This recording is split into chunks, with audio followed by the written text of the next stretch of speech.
What's going on, everyone? Thanks for joining me. Today we're going to get into all of our team changes and silly season updates that you guys need to know to get you up to speed as we get ready to head into silly season. So there's quite a bit of movement this year, especially in the 250 class. Star Racing is dropping somewhere between 3 to 5 riders, and Husqvarna as well as Gas is pretty much cutting their teams in half. So what I want to do for you guys is I'm going to start with each of the teams and just go through who we know is going to be on those teams as well as who we know is leaving those teams. And then at the end, we're going to go through the list of displaced riders and where they might end up. So let's start out on the 250 side with the obvious ones, first up being Honda HRC. So we should see Chance Hymas and Joe Shimoda both returning next season. I am curious to see how Chance handles that ACL tear and if he tries to get it repaired at any point. But either way, it should just be those two returning for the team. Same thing for Factory KTM. We should see Tom Vial and Julian Beaumer both return next season. As far as Husqvarna, we will also see RJ Hampshire and Casey Cochran returning. However, unfortunately, we will not have Guilem Farres returning. We saw him get off to a solid start to his first ever Supercross season under that Husqvarna racing team, and we know he's a capable outdoor racer from the last couple years that we saw him on the Star Yamaha bike.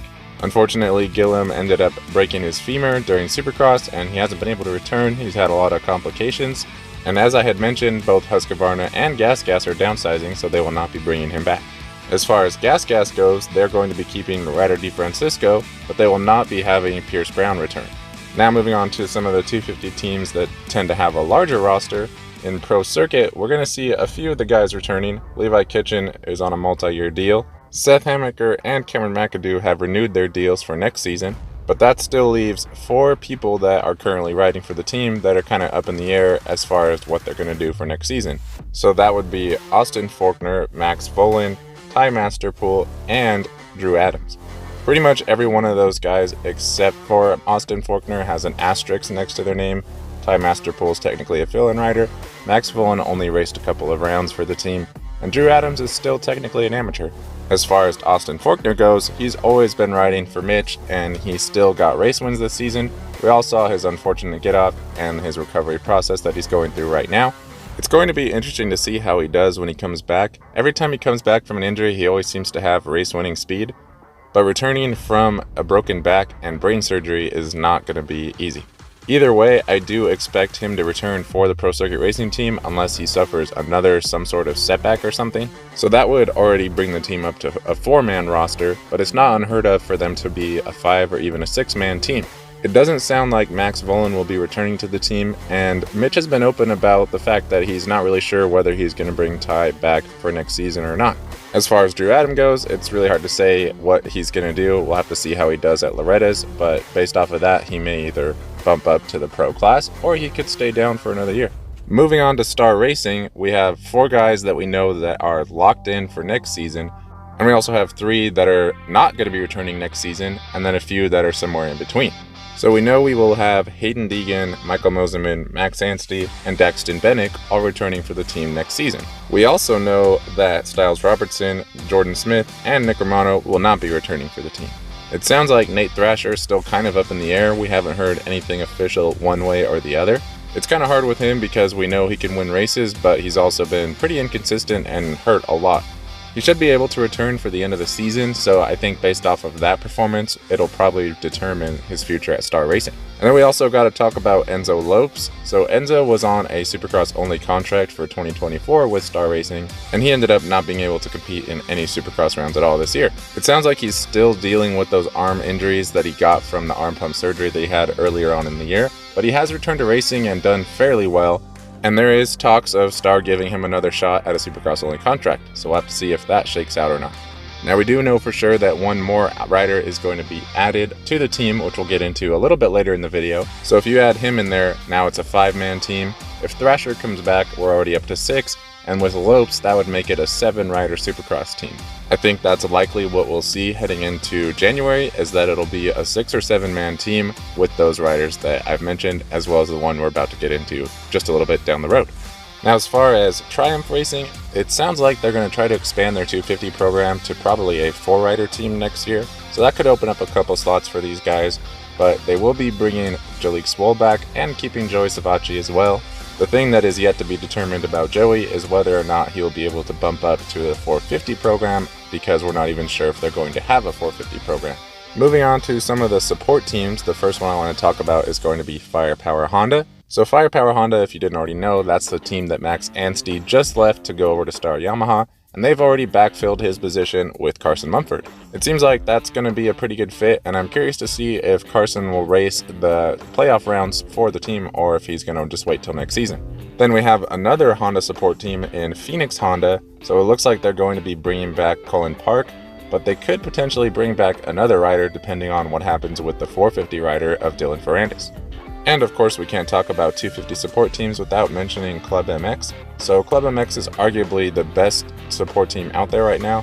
They have a really good program going. As of right now, they technically have a 5-man roster with Cody Schock, Jet Reynolds, Mark Phineas, Phil Nicoletti, and Jeremy Martin. So the guys that we know that have a contract for next season is going to be Cody Schock. He signed a 3-year deal with the team.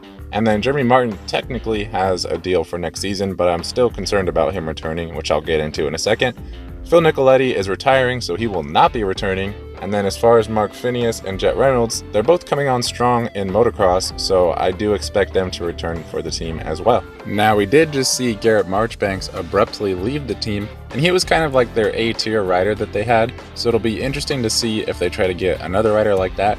It sounds like they're definitely trying, and they are consistently losing good riders to factory teams now, with this year Garrett Marchbanks getting ready to go over to Pro Circuit, and then last season they lost Enzo Lopes to Star Yamaha. So if everyone returns, you could still end up with a 4-rider team, and it would be a pretty solid team, but as I'd mentioned, I am concerned about Jeremy Martin. I don't know that he's going to return next season, and if they only have those 3 guys, I do expect them to go out and try to get at least one more, and I do know that they are actively pursuing at least one rider, so we'll have to see how that shakes out. One more team I want to mention in the 250 class, and that's the Bar X Suzuki team. So if you count both Supercross and Motocross, the Bar X Suzuki team has fielded basically a 5-rider team for the season. They had Dylan Schwartz, Max Miller, Preston Baesflug, and Anthony Bourdon, as well as Leo Tucker.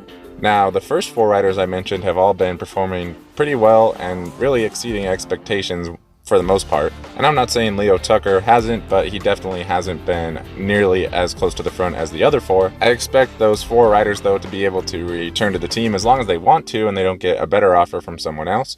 And it's pretty cool to see them doing so well. So now that we went through those teams, we have about 10 or so riders that are displaced from their rides that are relatively high-profile riders. So we have 5 that we pretty much know where they're going, and then 5 that we're going to speculate about. So starting at the top, as far as who we know where they're going, we have Garrett Marchbanks, and we know that he has signed with Monster Energy Pro Circuit.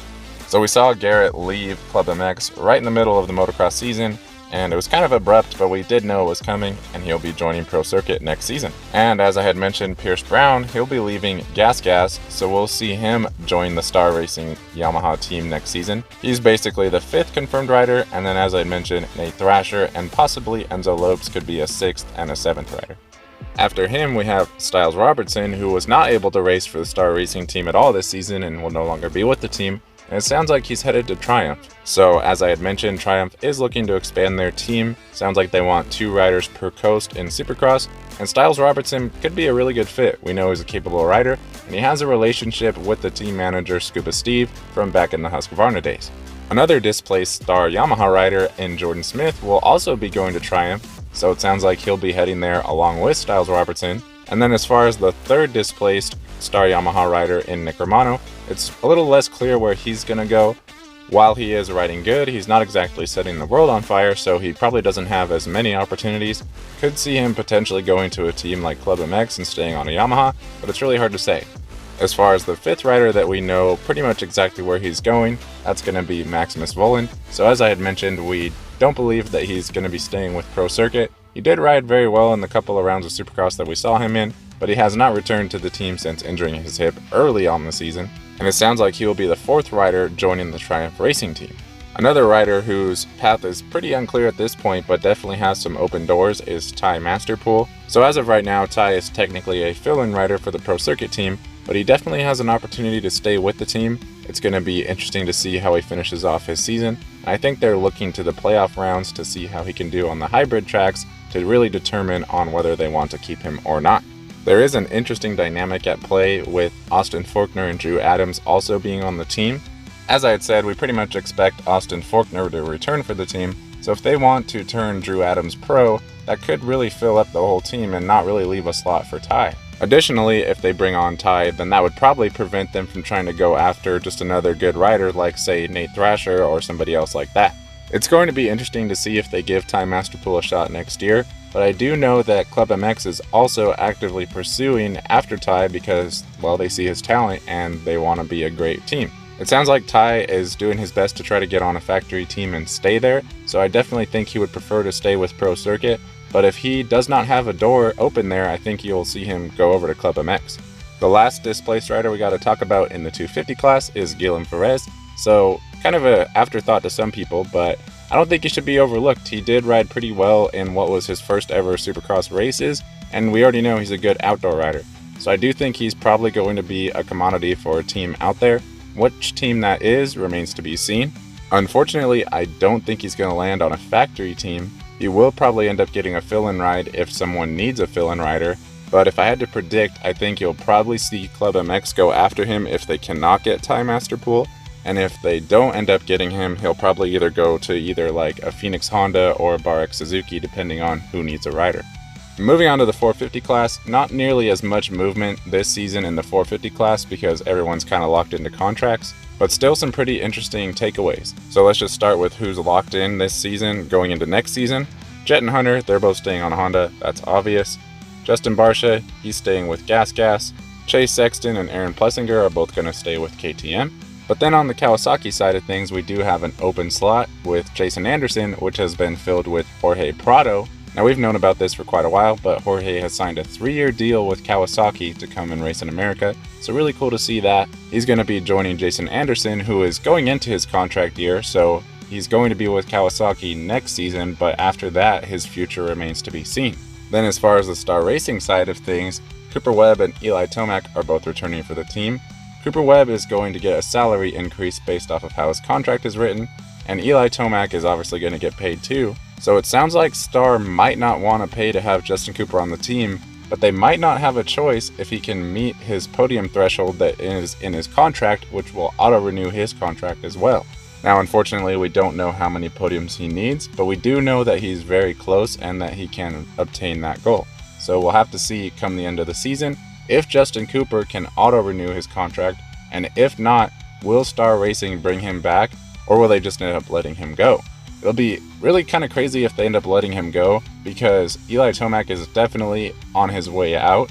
He's still a very capable rider, but he's not going to be racing in 5 to 6 years, when Justin Cooper could definitely be reaching his peak in the next 5 to 6 years. Additionally, Justin Cooper has raced his entire pro career for Star Yamaha, so he definitely has a good relationship with the team, and it would be kind of crazy to see him go. It's going to be interesting to see what happens. There's definitely a real possibility of him leaving the team. As of right now, the speculation is if he leaves the team, he could potentially go to HEP Suzuki, or possibly he could even go to Beta since now they don't have Colt Nichols anymore. If he does end up leaving the team, looking down the road a little bit further, I think he would probably ride it out on whatever team he can get on, and potentially I think we could see him joining the Ducati team when they come to the States. One other thing I want to quickly mention about the Ducati team, while they don't seem to be launching a team for 2025, they will likely be here in 2026, and interestingly enough, that could line up well for Troy Lee Designs, as it sounds like they will no longer be partnering with Gas, but it sounds like Troy is still interested in having a racing team, and I do know that Ducati is looking for some partnership to come to the States. So that could be a match made in heaven. It'll be interesting to see if Troy Lee and Ducati do end up partnering, but that would be a pretty wild partnership to see.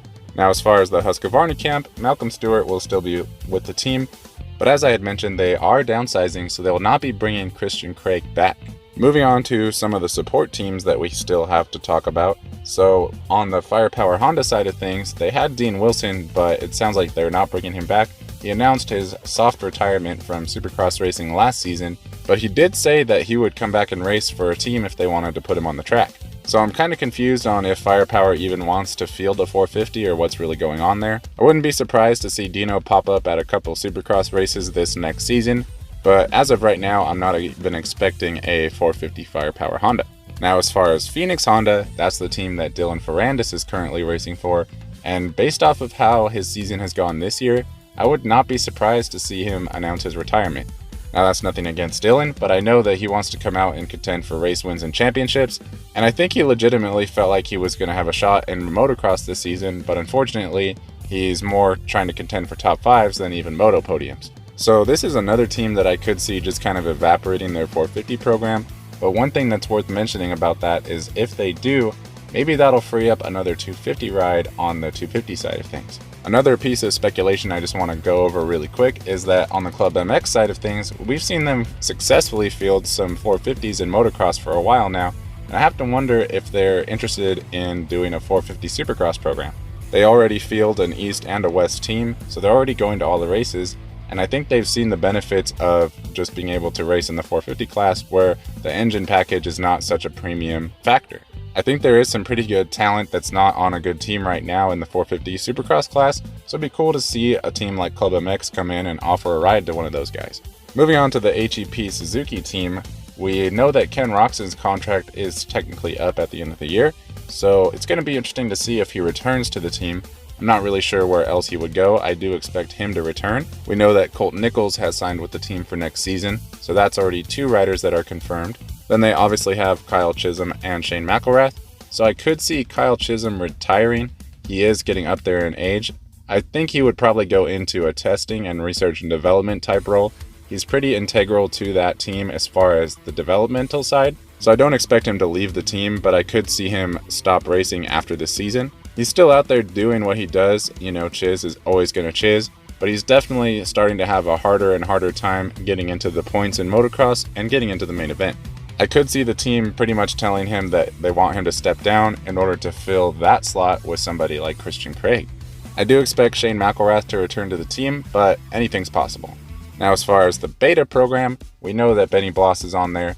Colt Nichols is no longer there, so they definitely need at least like a mid-A tier rider to try to fill that slot.